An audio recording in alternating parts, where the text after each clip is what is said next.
Hi, and welcome to this week's On the Spot. My name is Kevin Hill. I'm filling in for Zach Strickland, our Director of Freight Market Intelligence. And as always, we have JP Hampstead, Director of Research at Passport. How are you doing today, JP? I'm good. How are you, Kevin? I'm doing good. So the spot market is hopping. Yeah. Tender rejections are at like 2018 levels, getting up to the peak of 2018. Volumes are literally off the charts. That's right. Yeah, volumes and tenders, volumes, right? It's like request for capacity, right? Yeah, you go into that just for a couple minutes. Let's talk about that. Well, yeah. So I think that sometimes we use the word volume as a shorthand for OTVI, but what we're talking about are tenders, not necessarily like payments or transactions, right? And so like they include rejections and acceptances, and so you'll see them go far above indexes that that track pure physical movement of goods.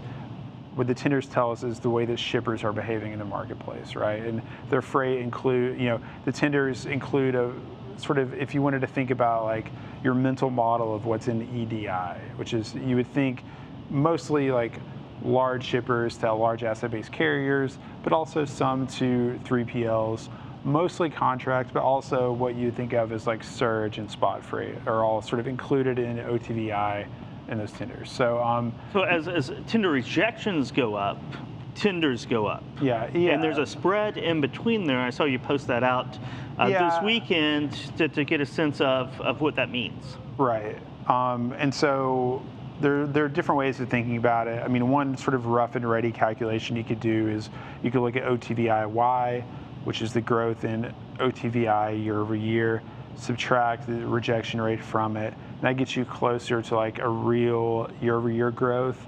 But that really only works because last year had very low rejection rates and it was pretty stable. Like, very low volatility. Like you couldn't really do that in every year, and obviously our data scientists are sort of working on that.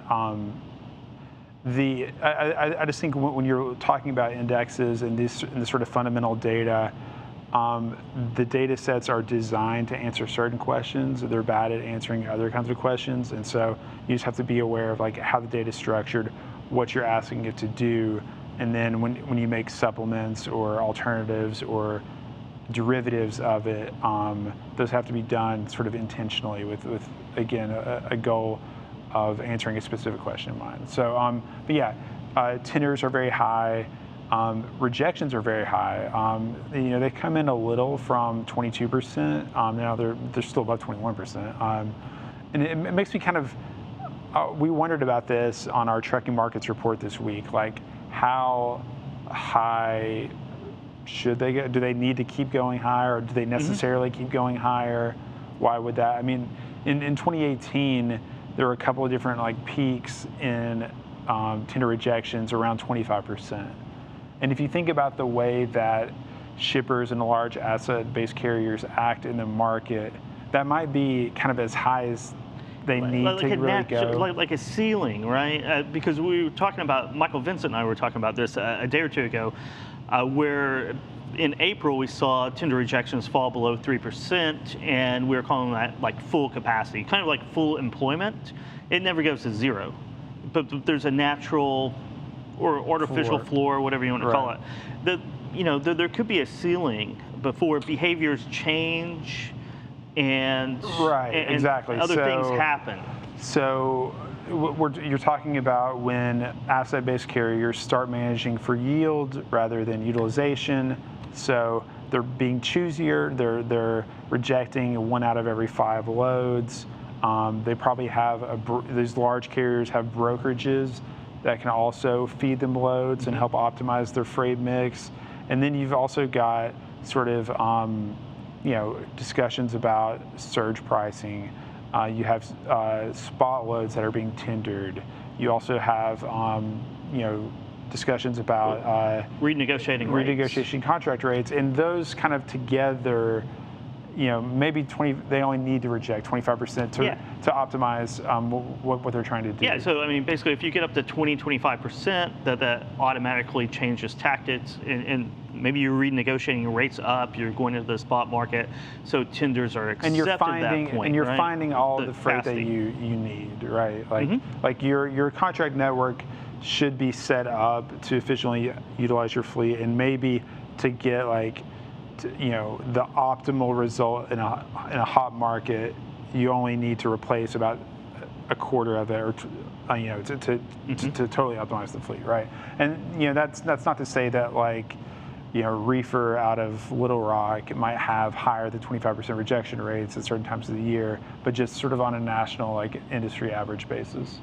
So the important thing though is that even if tender rejections are flat above 20%, call it, spot rates are going to continue going up. Yeah, I mean, it can be flat above 20%. That's still high. Still extremely Even if it's high. stable, it's still high, and spot rates will follow. What are we seeing with spot rates? Talking to brokers this week, they said that conditions have materially worsened compared to a couple weeks ago. And worsened for a broker means that trucks are harder to find and they're more expensive. And so they're really the ones who have started the cascade of giving back freight to shippers, because to the extent that they have contracted freight with locked-in rates and they can't control their costs, they can only tolerate losses for so long. Yeah, it reminds me of the Echo Global Logistics Phase 3 chart that we kind of go off of, where you're underwater at some points and contract rates go up, and we're starting to hear more and more chatter about just a flat line or wholesale contract increases coming up in this the heart of the next bid cycle. So we're getting closer and closer to where we were in late 2017, early 2018, where 10% across the board was the normal. But are we quite there yet? I think that the dominoes are falling on the 3PL side, right? Whose commitments by nature are sort of less rigid than asset-based carriers, but we're starting to hear more and more from the asset guys that they are going to demand higher contract rates. And specifically, we should talk about the Bank of America report that came out this week, written by equities analyst Ken Hexter, after his management call with Knight-Swift. And the CEO of Knight-Swift, Dave Jackson, was quite bullish. Bank of America reiterated their buy rating. They have a price target, 20% above the current, price of Knight-Swift. And they basically, and Jackson, in this call with Bank of America, basically said, look, yes, new truck orders have gone up. It's still super hard to find drivers, so we don't think that it's going to be additions to capacity. It's more about replenishment. We think that there are structural forces that are constraining capacity and driving rates higher, and we think that we're looking to reprice our contract portfolio going into 2021. Now, it reminds me, because I met you in person for the first time down in Miami at the Stifel conference. The Trucking Logistics Conference is an awesome conference on Miami Beach in February of 2018. That's and right. we heard that same, and we had public trucking companies, private trucking companies, everyone coming in, doing presentations for analysts, and we were sitting in those rooms, and it was the same kind of language. And within 3 or 4 months, man, the market had peaked. It was a new normal in February, and that new normal kind of fell away within 3 or 4 months, right? Yeah. What's the possibility that we're in that same cycle? Well, here's the thing. It started in Q2 of 2017, right? Yeah, and so it did. It had, by the time it fell apart, it had been a year. True. And I kind of think that it'll probably take another year for enough capacity to come into the market, for that capacity to be rationalized and effectively used before rates come down. I would think at least a year, given how much capacity was destroyed in 2019. I definitely agree with that. I'm a little gun shy with all the peaks and troughs and how short the cycles have been over the last 6 months, right? So I'm just like I'm kind of feeling that this is a short cycle, but just like in 2018, 2019, it does last for a little bit, maybe a year. Yeah, I mean, so obviously there's a lot of uncertainty about the demand side, about the strength of the economy, about whether Congress will pass more fiscal stimulus, whether we will beat the virus and continue to grow the economy, right? But I just think that like the capacity cycle is a slow-moving sort of, it's like the tides coming in and out, right? And it's on a certain cadence, and it takes a while to affect the markets. I do agree with you though that I wouldn't put much conviction in like a call that says like this is what trucking is going to look like 12 months from today. Fortunately, we don't have to do that, right? Because we have high frequency fundamental data, and so our job really is to be first on calling what's happening, to look at all sides of the market, including the tender data of the largest players, the truckload carrier association, their benchmarking data that covers sort of like the middle market. And we also look at load board data that covers spot capacity at the smaller end of the market. And so we kind of, piecing all of those together, interviewing operators on a daily basis, and weaving that together is really how we get our work done. I wouldn't want to, in talking to all those people, I should say, no one knows what it's going to look like in 12 months. Like no one does. But one thing that I do take out of that Bank of America report that we read, and you mentioned it a little bit before, is that it's very optimistic, which tells me that if Knight-Swift is very optimistic about say 12 months, that contract rates are going to every truckload carrier is going to follow that bullish sentiment and go in for rate increases in their next contract negotiations. Would you agree with that? Yeah, I do.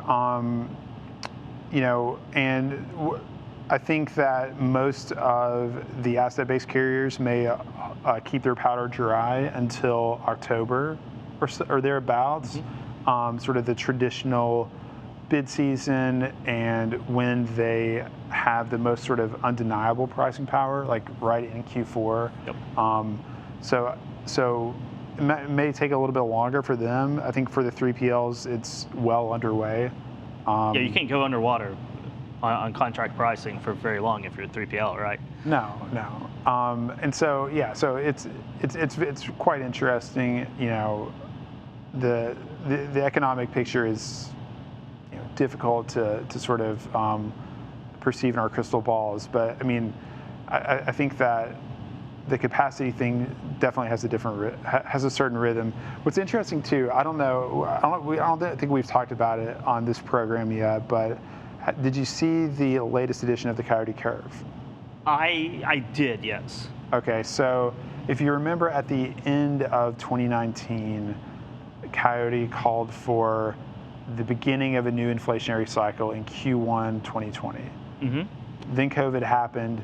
They pushed it to Q1 2021, but now they've pulled it back and have said it's happening now in Q3 of 2020, right? So I think that,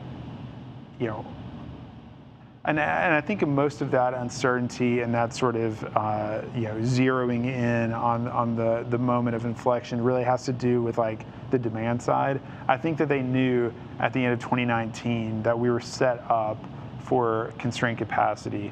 It was the real uncertainty is about how the economy was doing. Exactly. We have about a minute left. Just have one quick question for you on contract pricing and mini bids. Have you been hearing much mini bid activity out there on your telephone conversations? Definitely, especially as 3PLs give back freight and then it has to be quickly reassigned. And they're spreading their bets, shippers are spreading their bets, trying to avoid total capitulation. Yeah, very good. Well, thank you very much, JP. This wraps it for this On the Spot, and Zach will be back in this seat next week with JP for All right. the next edition.